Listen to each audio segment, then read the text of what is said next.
wondered why the best player in one of the top basketball leagues in the world can come to the NBA and barely see the court? It's a puzzle, right? A paradox that has confused fans for years. And today, we are going to unpack it. So let's get right into it. This whole thing really kicks off with this one quote.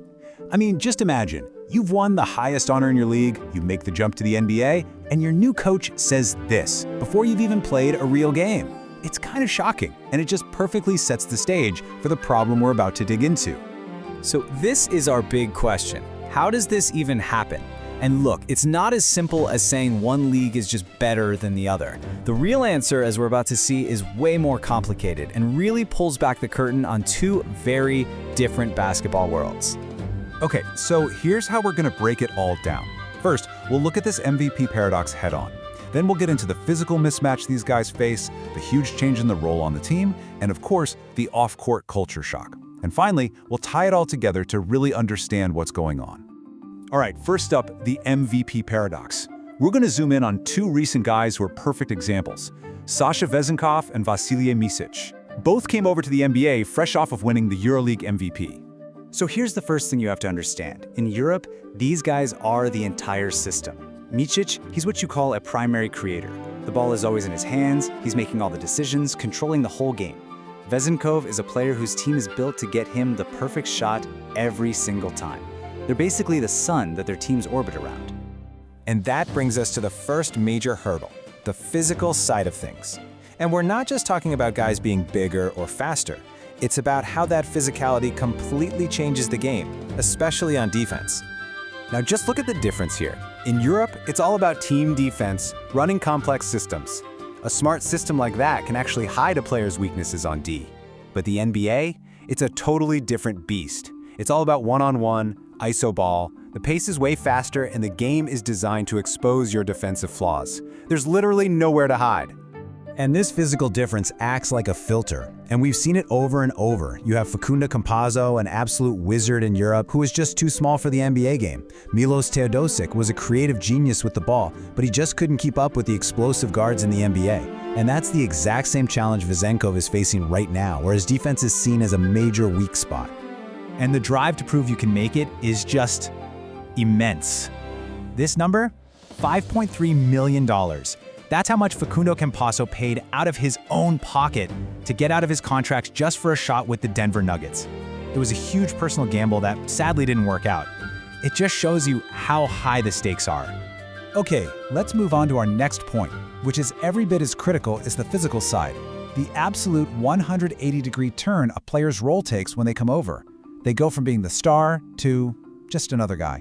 See, the NBA has this very rigid structure. You are either a top-dog superstar who gets to do everything, or you're a specialist who has to be world-class at one specific skill, like shooting threes or defending. There's really no in-between. And for a European star who's used to being the do-it-all guy, that is a brutal adjustment. This next story just perfectly captures that culture clash. The European legend Vasilije was getting frustrated with his small role on the Houston Rockets, so he supposedly went to his coach and said this. And his coach's response tells you everything you need to know. What you did back home, it doesn't matter here. You start from scratch. And that is a really tough pill to swallow for guys who have been the biggest name in their home country for years. And the numbers really tell the story here. Just look at Nemanja Bjelica. He comes over as the EuroLeague MVP, scoring almost 20 points a game. His first year in the NBA, he's down to about 5 points a game. It's not like he forgot how to play basketball. His role, his opportunity, it was just completely different. He had to reinvent himself. But you know, it's not all about what happens on the hardwood. For a lot of these players, the biggest mountain to climb is just adjusting to a brand new life in a brand new country. This story is maybe the most telling.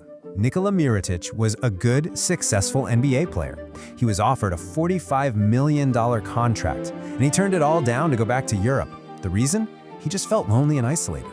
It's a huge reminder that it's not always about the money or the stats. Sometimes just being happy and feeling like you belong is what matters most.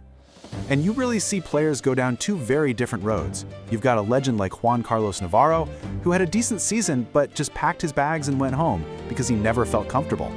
And then you have a guy like Boban Marjanovic, who barely played but completely embraced the culture, became this huge fan favorite, and is now literally a movie star.